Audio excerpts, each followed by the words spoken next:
Hey, I'm Kifwen, and I've been using graphics display tablets for a long time. But lots of people don't understand the difference between a display tablet and a graphics tablet, and today I really want to make that distinction for you. I've used my fair share of graphics tablets and display tablets over the years, but what really is the difference? The main one, of course, being display tablets have a screen whilst graphics tablets don't. Some really popular brands you'll see spoken about a lot in art communities are Wacom, Huion, and XP Pen. These are the main dominating brands of the space that you'll see the most, but there are plenty of other smaller brands that offer just the same. Graphics tablets are the most common and most affordable that you'll tend to see people own. They're incredibly accessible to the majority, with the cheapest tending to only start around 20 bucks. They're small and portable, and modern ones usually can connect to any device. You often see lots of tablets that can be plugged into your phone and you can draw on a program like Ibis Paint.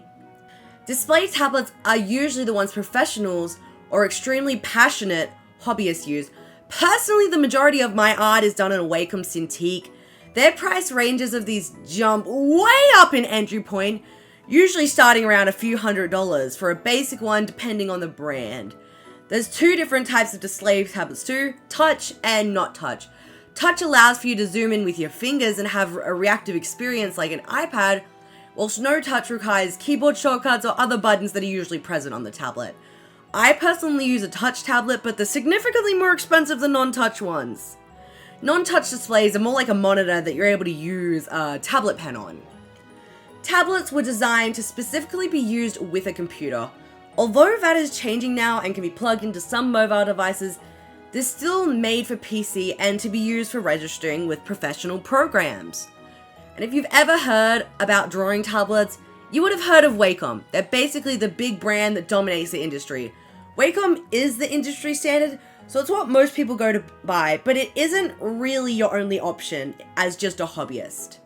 It's super important to research into what you need before buying a tablet.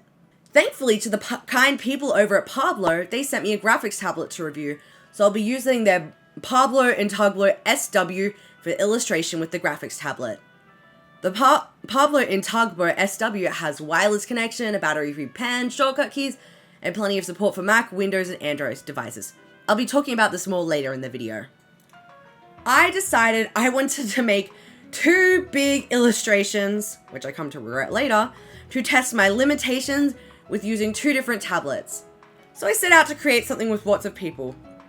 I wasn't too sure what to do, and I sat thinking for ages and ages. And I was back home for the holidays and missing being able to speak to my friends a lot, and it hit me. I'm gonna make a couple illustrations of just me hanging out with my friends. I thought that'd be fun and cute.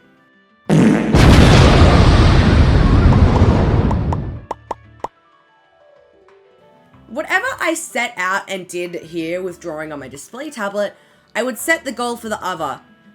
So I knew it was time to get to work properly. I hadn't made a painterly piece with a background in a long time, so I thought it would be fun to try and do that. The display tablet I own and use is the Wacom Cintiq Pro 16 inches in size. That is the industry standard tablet for animation and illustration. It's just a few inches smaller than the regular one. I think that one's 22 inches. And someone that's an animation student, I chose to spend significantly more money than a lot of people probably have to, because this is the piece of equipment I require to do any of my work. Drawing on a display tablet allows for you to see both the illustration on your main monitor, but also the tablet at the same time. The majority of display tablets have very high color counts, meaning the colors you see on the screen will be very accurate to what you would see in real life, especially for things like prints. For professionals, this is super important to be able to see exactly what the end product would look like without having to make adjustments for printing, etc. Display tablets, being the more expensive option, will also have likely far better pen pressure sensitivity than the majority of graphics tablets, and will allow for better line variation due to this sensitivity. A big con when it comes to display tablets really is the price point. Even an entry-level display tablet from a cheaper brand such as Huion or XP Pen will run you at least a couple $100s. So it is far more of an investment to be buying one, especially as this is the price that is already on top of having had to bought a computer, on a monitor, or a laptop. This price bar has far less accessibility for people having a display tablet. Another con with display tablets is they tend to be significantly more fragile, and if anything happens and your display tablet is out of warranty or you don't have insurance, you just have to cough up the money for another one. My Cintiq stopped working shortly after I finished this illustration and completely unrepairable. I couldn't get it fixed anywhere. And I went to Wacom, did all that. But yeah, I had to cough up the money to buy a new one. Which basically means if you're entirely reliant on having this display tablet and no longer have warranty like happened to me, you'll have to fork over a ton of money to obtain a new one. But despite the price points for displays, I always have had such a pleasant experience with using them. It certainly feels more professional, and as someone with poor hand-eye coordination, it makes my life a lot easier. I find myself redrawing lines less and just able to work on my art faster and more precisely. Display tablets, especially Wacom ones, tend to be more in sync with the programs on your computer as well, making it easy to work whether it's 2D or 3D or animated. Basically, it just lets you streamline your process once you get the hang of it. A lot of the things that come with display tablets are up to personal preferences and how much you're willing to spend on one. Most of them come with key shortcuts that allow you to bind it to do certain things like undoing, redoing, zooming in, yada yada yada. You can basically bind it to whatever. Each brand will have their own specifics, usually unique for each line of tablet, but there's often some overlap that doesn't make it too much of a difference for a lot of people. But it's like some general things that most tablet brands and their lines will have. But after a long labor of love, I finally finished my first illustration that I did on my Cintiq. I set the goal for myself to try and push what I could do with a graphics tablet for a true comparison to talk about it. But wait! An interruption from real world Kifwen. The people over at Parblo sent me their tablet for me to review, and I'd like to thank them for making this video possible. I do believe in unbiased and honest reviews, so just know that what I say here is honest. I'm not going to lie to you. When I received the package for this, my Cintiq had just broken, and I didn't have another tablet at home, and I had to get to working straight away. So I kind of forgot to record a proper unboxing, but I made sure to re-record and show what's in the box. First of all, I was super happy with how pretty the color of the tablet is. It's way less common for tablets to be anything other than black. It's super nice to see tablets being able to blend in with setup aesthetics. Just by chance, my setup is super purple, so it fits in perfectly. The tablet itself is really nice, and I can slide my hands across it with no problems of my hand getting stuck to it. The pen shape is almost identical to the one on my Cintiq, and that was so nice. It let me really feel a lot more at home and comfortable with drawing.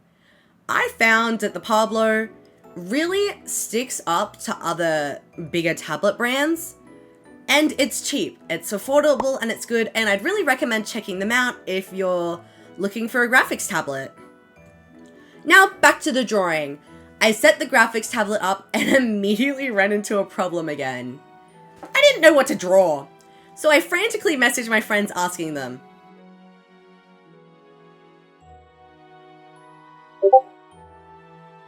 Thank you for the suggestion, Sailor Sketches. So I sat down to sketching and immediately wanted to create a scene where there's lots of character interaction like the first one. I just really wanted to create another piece where you could keep looking and still find little details of what everyone is doing. But I did run into an unavoidable problem. I struggle with poor hand-eye coordination, and having to stare at my monitor whilst being unable to really focus on what my hand's doing and see where it's going to line up made it a much more difficult task for me as someone who struggles with.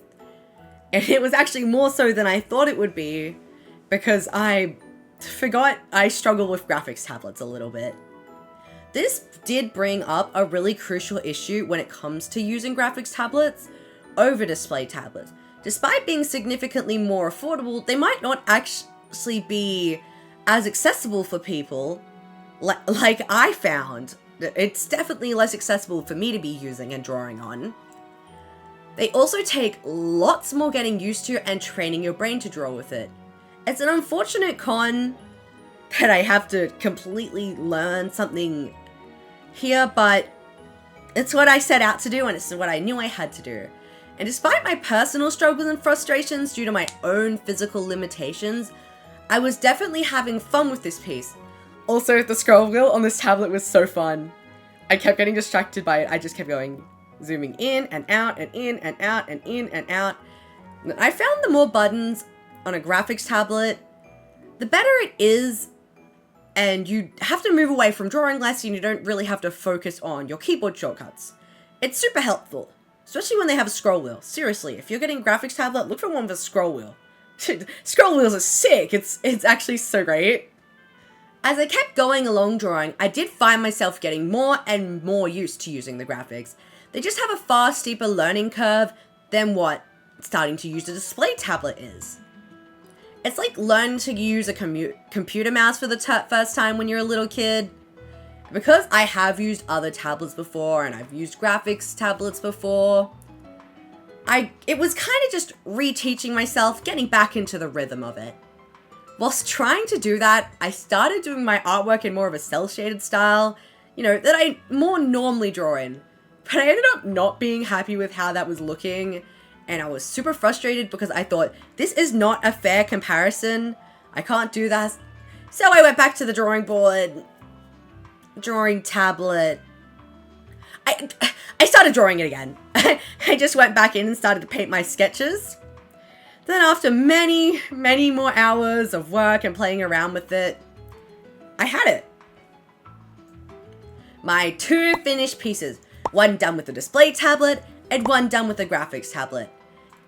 After this long process, I have come to the pros and cons of using each, and why you should have one or the other.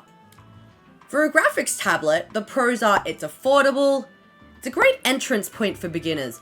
Plenty of sizes and variety, you can get a big or a small one.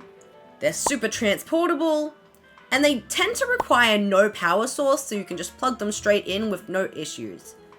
The cons are, it's a steep learning curve, they're genuinely just harder to use than a display tablet, they're less professional, they don't fall into industry standard, and they won't work as dynamically with a lot of art programs. Now for a display tablet, the pros are, it is professional standard and industry standard. So this is what the pros are doing and using the majority of the time. You can directly see what you're drawing. It's great for animation and work that needs high levels of details because of how close up you can see and draw on it. It's easier to learn, and it works best in many art programs. The cons fall into it's large, and it takes up a buttload of space. They're usually at least 16 inches, which means you're gonna need a lot of desk space. They need a power source to work, and they're super pricey. They're gonna cost at least a couple $100 for the cheapest you can go. So with those pros and cons, what would be better for you? I'd say if you're a beginner who just wants to start getting into digital art, a graphics tablet, especially a smaller one, would be your friend. It'll allow for you to start learning the basics before anything else. If you're wanting to do animation, I'd recommend looking into a display tablet as you want that specific precision you can get. If you're like me and you struggle with hand-eye coordination, display tablet, absolutely get a display tablet. It'll be far more suited to you and you'll find the overall experience significantly less frustrating. If you're moving from an iPad or another tablet like a Samsung to a computer to draw, either could be good for you. It's up to budget and personal preference. A display tablet will get you closer to what it was like drawing on an iPad, but it doesn't matter as much for this one. And if you're someone that's wanting to or currently works professionally, a display tablet will be exactly what you need, as that fits the general industry standard and it'll be a lot easier for you to work on your job. Overall, it really does come down to personal user preference more than anything, but it's best to try the cheaper options first when you go in on a massive purchase. And thank you for the people at Parblo for sending me their tablet to use and review. I had a great time drawing with it, and links will be shown down below for you to click and go check it out if you're interested. Thank you so much for watching. I had a great time making this video, and I hope it's helpful and informative. I'm trying my best. I swear. Okay, so I have heaps and heaps of super cool fan art I want to show. I received so much between now and the last video, and I just want to showcase it all right here.